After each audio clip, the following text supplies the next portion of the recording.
Hello dear students, how are you? I am Dinesh Kumar. Today we are going to discuss determiners. First of all, we discuss the definition of determiner. Determiner, it is a word that introduces a noun. कहने का मतलब ये है कि जो determiner है ये noun को introduce करता है. Introduce का मतलब उसको define करता है, specify करता है. आज हम few और little दो determiners को डिस्कस करने जा रहे हैं. जो few हमारा determiner है ये न्यूमरल determiner है और little है ये quantifier determiner है. few determiner है जो ये it is used with the countable nouns. It is opposite of many. जो few determiner है हमारा ये countable nouns के साथ यूज होता है और ये opposite of many होता है. many का एंटोनिम. little determiner है जो ये quantifier determiner है. it is used with uncountable nouns. it is opposite of much. ये जो little determiner है हमारा ये uncountable nouns के साथ यूज होता है और ये opposite of much होता है, मतलब much का एंटोनिम होता है. few means hardly any और little means भी hardly any होता है. दोनों का मतलब hardly any होता है, परंतु हम इसको almost no बोल सकते हैं. almost no थोड़ा समझने में आसान है. इसको मैं थोड़ा डिफाइन कर देता हूँ कि almost no क्यों है इसका मीनिंग. क्योंकि hardly का मतलब होता है almost not और not any का मतलब होता है no. अगर हम इन दोनों को इकट्ठा करें तो hardly any is equal to almost no. तो हमारा overall few and little means almost no. जो ये few और little determiner हैं जो हमारे ये हमारे जो नाउन है जिसके साथ ये यूज होते हैं ये उसका नेगेटिव एस्पेक्ट को डिफाइन करते हैं, मतलब नेगेटिविटी को दिखाते हैं. नेगेटिविटी का मतलब ये है कि उस नाउन का जो नंबर है या अमाउंट है जितना चाहते हैं उतना नहीं है, मतलब नॉट एनफ की सिचुएशन इन दोनों डिटरमिनर्स से पता लगती है. अगर हम फ्यू डिटरमिनर को किसी काउंटेबल नाउन के साथ यूज करते हैं तो उस समय पर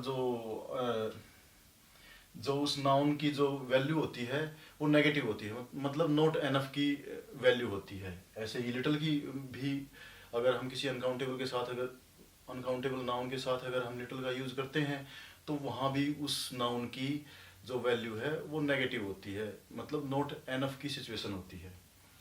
अब हम लिटिल और जो फ्यू डिटरमिनर है इनके साथ अगर हम ए और द आर्टिकल का यूज करते हैं तो दो डिटरमिनर्स और तैयार होते हैं, उनको और हम डिस्कस करते हैं. ए फ्यू जो हमारा डिटरमिनर है इसका मतलब है some but not many. A little some but not much. जो हमारे ये दोनों डिटरमिनर हैं ये हमारा जो नाउन है उसका जो पॉजिटिव एस्पेक्ट है उसको रेफर करता है. तो आपको इसके मीनिंग से पता लगता है कि सम बट नॉट मैनी, मतलब सम का मतलब पॉजिटिविटी एक्सप्रेस करने के लिए यूज होने वाला डिटरमिनर है ये हमारा. तो जो ए फ्यू और जो ए लिटिल है ये नाउन का नंबर या जो नाउन की क्वांटिटी अमाउंट है उसके जो पॉजिटिव एस्पेक्ट है उसको रेफर करता है. अब इससे आगे चलते हैं द फ्यू और द लिटिल. जो द हमारा आर्टिकल होता है ये किसी नाउन के साथ भी लगता है तो उस नाउन को डेफिनेट करता है. तो यहाँ हम डिटरमिनर के साथ में द यूज किया गया है दोनों जगह, लिटिल के साथ भी और फ्यू के साथ भी. तो यहाँ ये जिस नाउन को ये डिफाइन करेंगे वो नाउन हमारा डेफिनेट, स्पेसिफिक या पर्टिकुलर होगा. इसका जो मीनिंग है, इसका जो मतलब है वो मैं आपको बता देता हूँ. जो ये लिखा हुआ है मैंने, not many but all the available. Little का मतलब द लिटिल का मतलब not much but all the available. कहने का मतलब ये है कि जो ये दोनों डिटरमिनर जिस नाउन के साथ यूज होते हैं काउंटेबल नाउन है तो उसके साथ में द फ्यू, अनकाउंटेबल नाउन है तो उसके साथ में द लिटल। ये उसकी डेफिनेट वैल्यू को डिफाइन करते हैं। आई थिंक आपको समझ में आया होगा। वैसे अगर एक बार मैं दोबारा भी इसको रिपीट कर देता हूँ। जो फ्यू है हमारा, ये न्यूमेरल डिटर्मिनर है। It is used with countable nouns, ये काउंटेबल नाउन के साथ यूज होता है और ये ऑपोजिट ऑफ मैनी होता है। लिटिल हमारा क्वांटिफायर डिटर्मिनर है, ये अनकाउंटेबल नाउन के साथ यूज होता है और इसका एंटोनिम मच होता है, मतलब ये ऑपोजिट ऑफ मच होता है। दोनों का मीनिंग हार्डली एनी होता है, फ्यू और लिटिल दोनों का मीनिंग हार्डली एनी होता है। हार्डली एनी का मतलब ऑलमोस्ट नो होता है, तो हम फ्यू और लिटिल का मीनिंग मान सकते हैं ऑलमोस्ट नो। इसीलिए इन दोनों डिटर्मिनर्स को नेगेटिव एस्पेक्ट को रेफर करने वाला बताया गया है। बताया अभी मैंने जो आपको बताया था कि ये नाउन की वैल्यू ना उसकी नेगेटिव वैल्यू को डिफाइन करते हैं। उसके बाद ए फ्यू जो नाउन की पॉजिटिव वैल्यू को डिफाइन करता है, ऐसे ही ए लिटिल भी नाउन की पॉजिटिव वैल्यू को डिफाइन करता है। बस डिफरेंस ये है कि ये काउंटेबल नाउन्स के साथ यूज होता है, ये अनकाउंटेबल नाउन के साथ यूज होता है। द फ्यू का मतलब ये है कि जो डेफिनेट वैल्यू है उस नाउन की, उसको डिफाइन या मतलब उसको स्पेसिफिक या पर्टिकुलर करता है ये डिटरमिनर जब ये यूज होता है। लिटिल के साथ भी ये जब द लिटिल भी जब यूज होगा किसी अनकाउंटेबल नाउन के साथ में, उसको ये डेफिनेट पर्टिकुलर या स्पेसिफिक करेगा और इसका जो रियल मीनिंग आपको समझ में आ ही जाएगा। जो इसका मतलब ये है, द फ्यू का जो मतलब है जैसे not many but all the available, इससे पता लगता है कि ये डेफिनेट वैल्यू बता रहा है। द लिटिल है, इसका मतलब not much but all the available. अब हम इनकी एक्सरसाइज करते हैं, एक्सरसाइज करेंगे तब ये कुछ ज़्यादा अच्छी तरीके से समझ में आएंगे। अभी जो जिनको हमने अभी डिफाइन किया है तो उनसे रिलेटेड ही हम एक्सरसाइज करने चल जा रहे हैं। हमने अभी क्या डिफाइन किया है, किन किन डिटर्मिनर्स को डिफाइन किया है? Few, a few, the few, little, a little, the little. उन्हीं से रिलेटेड अपनी एक्सरसाइज अब हम कर रहे हैं। Number 1, Mohan was not selected as he had dash experience of marketing. ये हमारी मेन क्लोज है। Mohan was not selected, Mohan को सिलेक्ट नहीं किया गया। कारण बताया गया है as he had experience of marketing, कि उसके पास एक्सपीरियंस की ऑब्वियस सी बात है कमी थी। अगर उसके पास एक्सपीरियंस होता तो उसको सिलेक्ट कर लिया जाता, तो उसको मार्केटिंग की का एक्सपीरियंस नहीं था, इसीलिए उसको सिलेक्ट नहीं किया गया। अब हमें जो एक्सपीरियंस को है उसको नेगेटिव शो करना है। नेगेटिव हमारा एक्सपीरियंस हमारा अनकाउंटेबल नाउन है। नेगेटिव हमारा न तो ए लिटिल शो करेगा न द लिटिल शो करेगा। नेगेटिव एक्सपीरियंस को नेगेटिव शो करेगा हमारा लिटिल डिटरमिनर, तो यहाँ लिटिल लिखो।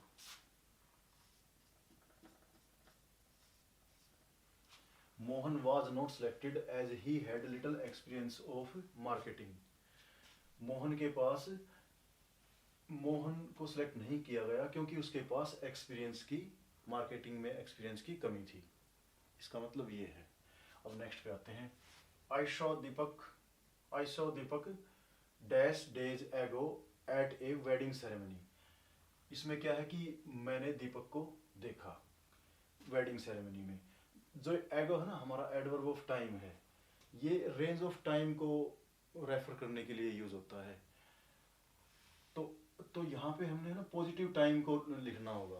तो पॉजिटिव टाइम हम यहाँ पे द फ्यू तो लिख नहीं सकते क्योंकि ये कोई डेफिनेट टाइम तो है नहीं, और अगर हम यहाँ फ्यू लिखेंगे तो नेगेटिव रेफरेंस होगा। तो यहाँ हमारा आएगा ए फ्यू।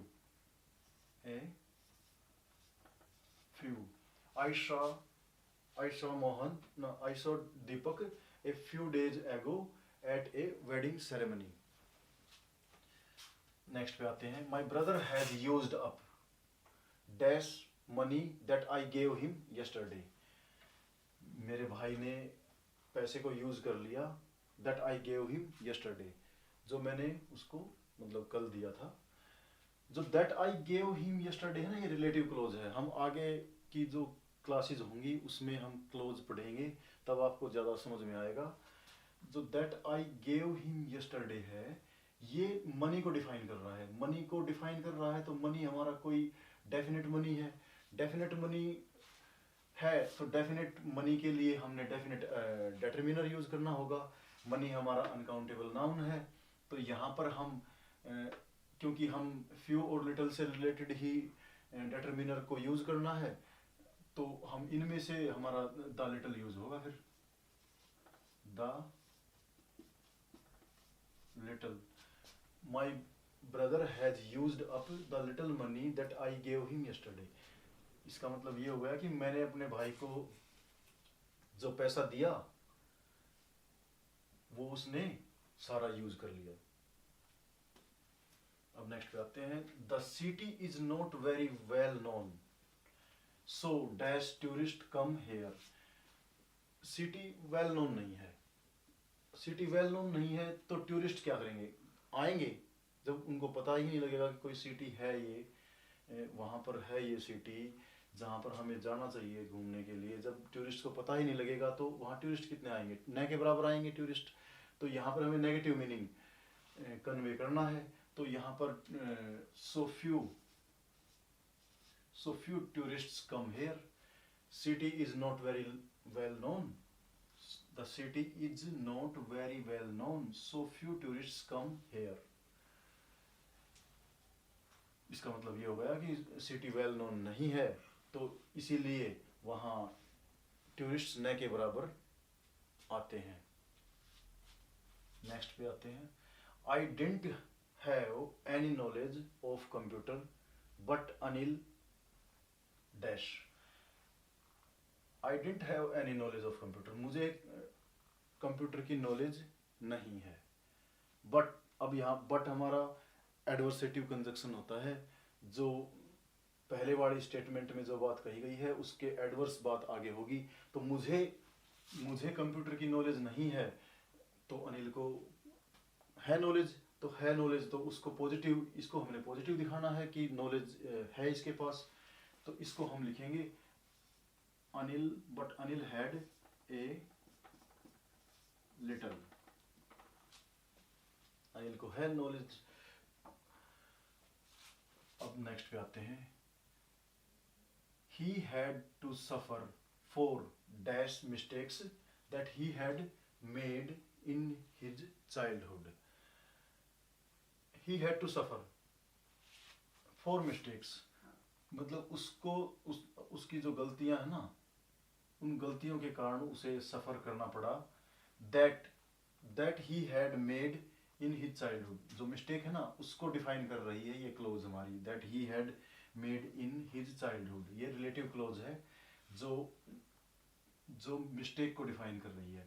तो जब मिस्टेक को डिफाइन कर रही है, डेटरमाइन कर रही है, तो यहाँ पर हमें डेफिनेट डेटरमिनर यूज करना होगा।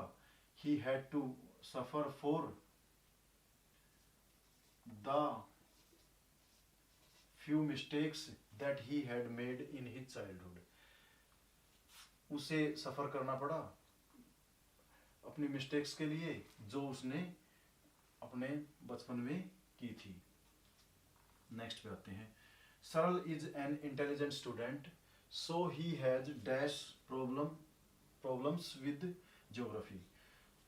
सरल एक इंटेलिजेंट स्टूडेंट है, so he has dash problems with geography. अगर वो इंटेलिजेंट है तो उसको प्रॉब्लम तो नहीं आती होगी, किसी भी सब्जेक्ट में नहीं आती होगी। यहाँ ज्योग्राफी को डिफाइन कर रखा है तो सीधी ही बात है, अगर वो इंटेलिजेंट है तो उसको प्रॉब्लम भी नहीं आती होगी। तो प्रॉब्लम नहीं आती होगी तो प्रॉब्लम को हमने नेगेटिव करना है। नेगेटिव करेंगे तो इसके साथ में हम फ्यू डेटरमिनर यूज करेंगे। So he has few problems with geography, कि उसको न के बराबर प्रॉब्लम है। अब नेक्स्ट पे चलते हैं। I think RCB will win the match but dash people agree with me. मैं सोचता हूं कि आरसीबी मैच जीतेगी। अब ये हमारा जो बट कंजक्शन है ये एडवर्सेटिव कंजक्शन है, ये एडवर्स बात करेगा, जो हमारी मेन क्लोज में जो बात हो रखी है उसकी एडवर्स बात होगी। तो मैं सोचता हूँ कि आरसीबी मैच जीतेगी, तो श्योर है कि बट लिखा हुआ है तो इसमें इसके कॉन्ट्राडिक्टरी बात होगी, नेगेटिव बात होगी इससे। तो पीपल एग्री विद अस, तो पीपल क्या एग्री करेंगे मेरे से कि मेरी बात से कि आरसीबी मैच को जीतेगी? वो नहीं करेंगे एग्री। तो most of the peoples will not agree with my view. So we have to we have to show the people's number in negative. तो हम यहाँ पर फ्यू यूज करेंगे कि few people agree with me, कि न के बराबर पीपल हैं, जो लोग हैं वो मेरे से एग्री करते हैं। चलो नेक्स्ट पे आते हैं। I have dash time to waste. अब इसमें कोई ये तो नहीं बोलेगा कि मेरे पास वेस्ट करने के लिए टाइम है। अगर कोई ऐसे बोलता है मेरे पास वेस्ट करने के लिए टाइम है, तो ये एक बेतुकी बात है। ऐसे कोई नहीं बोलता कि मेरे पास वेस्ट करने के लिए टाइम है। जब अगर उसको पता ही है कि वेस्ट करना है, तो वर्डिंग जो इंसान वेस्ट करेगा तो वो खुद थोड़ी बोलेगा कि मेरे पास वेस्ट करने के लिए टाइम है।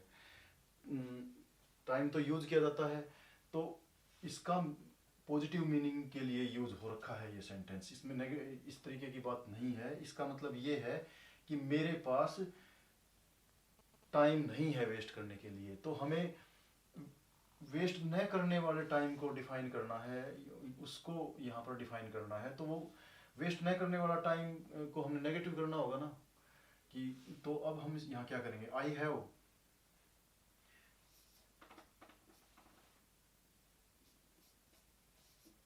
Little time to waste. Time हमारा अनकाउंटेबल नाउन है, तो इसके साथ में लिटिल डिटर्मिनर यूज हो जाएगा कि मेरे पास वेस्ट करने के लिए टाइम नहीं है। अब नेक्स्ट पे आते हैं 10 नंबर पे। There is dash chance of rain because the sky is cloudy. अब जो हमारी सबॉर्डिनेट क्लॉज है because the sky is cloudy, इससे हमें हिंट मिल रहा है कि बारिश होने के चांस हैं। अगर स्काई क्लाउडी है तो श्योर है तो कि चांसेस हैं, तो हमें चांस को पॉजिटिव दिखाना है। तो there is a little chance of rain because the sky is cloudy. Sky cloudy है तो चांस है बारिश होने के। नेक्स्ट पे आते हैं। There is dash chance of rain because the sky is clear. जब आसमान साफ है, आसमान में कोई क्लाउड नहीं है, बादल है नहीं, बिल्कुल साफ दिखाई दे रहा है, तो चांस, इससे श्योर पता लगता है हमें कि बारिश होने के चांस कम है। तो हमने चांस को नेगेटिव शो करना है। तो यहाँ पर हम there is little chance of rain because the sky is clear. Next पे आते हैं। There are dash cars on the road after midnight. अब आफ्टर मिडनाइट से हमें हिंट मिलता है कि गाड़ियां रोड पर होंगी या नहीं होंगी। आफ्टर मिडनाइट तो ज़्यादातर प्लेसेस पर गाड़ियों की संख्या कम हो ही जाती है। तो यहाँ पर हमें क्या है कि कार्स को नेगेटिव शो करना है, क्योंकि मीनिंग नेगेटिव है कि क्योंकि आफ्टर मिडनाइट तो कार की कमी हो ही जाती है, मैक्सिमम रोड खाली हो जाते हैं। तो यहाँ पर हमें नेगेटिव शो करना है कार्स को। तो there are few cars on the road after midnight. आधी रात के बाद में न के बराबर कार्स होती हैं रोड पर। नेक्स्ट पे आते हैं। I have got dash questions to ask.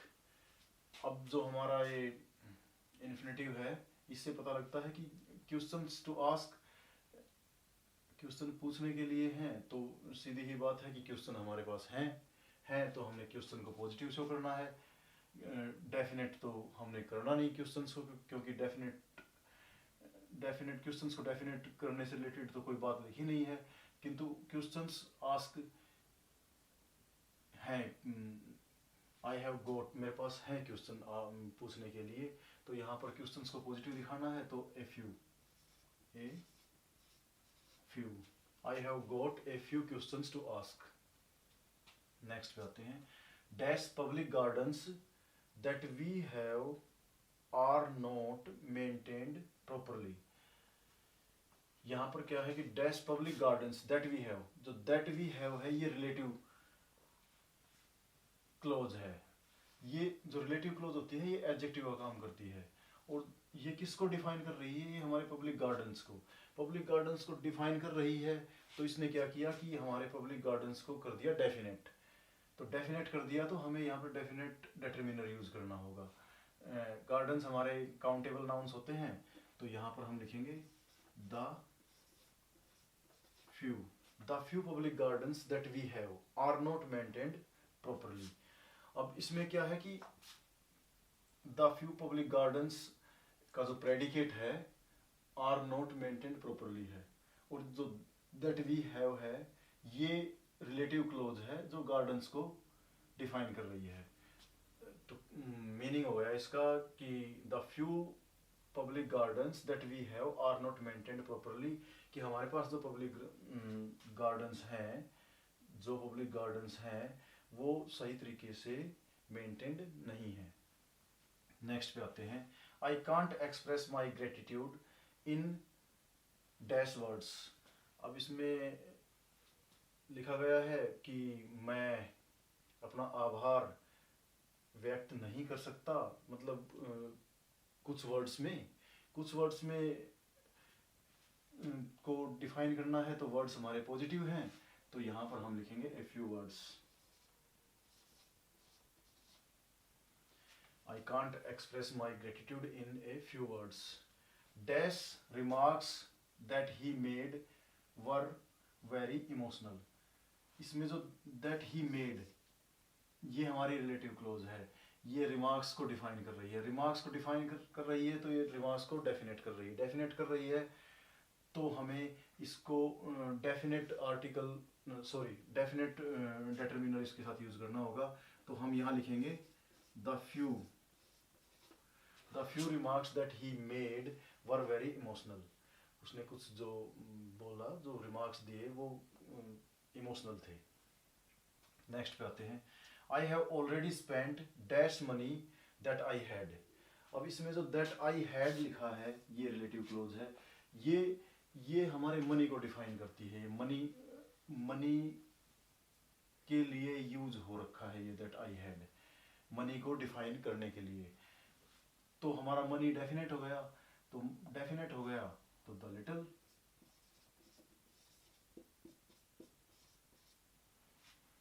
I have already spent the little money that I had. हम यहाँ पर फ्यू और लिटिल से रिलेटेड सीख रहे हैं, तो इसीलिए हम इन्हीं को यूज कर रहे हैं। वैसे नहीं तो कुछ दूसरे डिटरमिनर्स भी यहाँ यूज हो सकते हैं, परंतु हम फ्यू और लिटिल के बारे में ही पढ़ रहे हैं, तो हम इन्हीं को फिल इन द ब्लैंक्स में इन्हीं को लिखेंगे। तो I have already spent the little money that I had, मेरे पास, मैंने वो स्पेंड कर दिया जो मेरे पास पैसा था। Dash grain that we had was damaged in rain. यहाँ पर दैट वी हैड ये हमारे ग्रेन मीन्स अनाज को, ग्रेन को डेफिनेट कर रहा है। हमारा ग्रेन अनकाउंटेबल नाउन होता है, तो हम इसके साथ में लिख देंगे the little grain that we had was damaged in the rain. हमारे पास जो कुछ अनाज था वो बारिश में खराब हो गया। नेक्स्ट पे आते हैं, dash friends that he has are very educated. अब दैट ही हैज ये रिलेटिव क्लोज है जो फ्रेंड्स को डिफाइन कर रही है। तो फ्रेंड्स को डिफाइन कर रही है, तो फ्रेंड्स हमारे डेफिनेट हैं, डेफिनेट है तो यहाँ डेफिनेट डिटरमिनर यूज करेंगे, तो यहाँ लिख देंगे the few friends that he has are very educated. उसके पास जो जो दोस्त हैं वो काफ़ी पढ़े लिखे हैं। There is only dash oil left. अब यहाँ ऑयल लेफ्ट लिखा है तो इससे भी पता लगता है कि यहाँ पर हमें ऑयल को पॉजिटिव शो करना है। किंतु एक बात दूसरी भी है कि जहाँ जब ओनली लिखते हैं तो ओनली के साथ में ए फ्यू या ए लिटल का ही यूज होता है। तो यहाँ पर हम there is only a little oil left. अब ऑयल हमारा अनकाउंटेबल नाउन है तो इसके साथ में हमने ए लिटल यूज कर लिया। There is only a little oil left. I hope आपको समझ में आया होगा, और कुछ कमियां रही होंगी तो हम उनको दूर करेंगे, क्योंकि मेरा यूट्यूब पे ये स्टार्टअप ही है। और अगर आपको अच्छा लगे तो इसको लाइक, सब्सक्राइब और शेयर करना, ताकि मुझे थोड़ा मोटिवेशन मिले और मैं आपके लिए और अच्छी अच्छी वीडियो बना के अपलोड करूँगा आपके लिए। थैंक्स।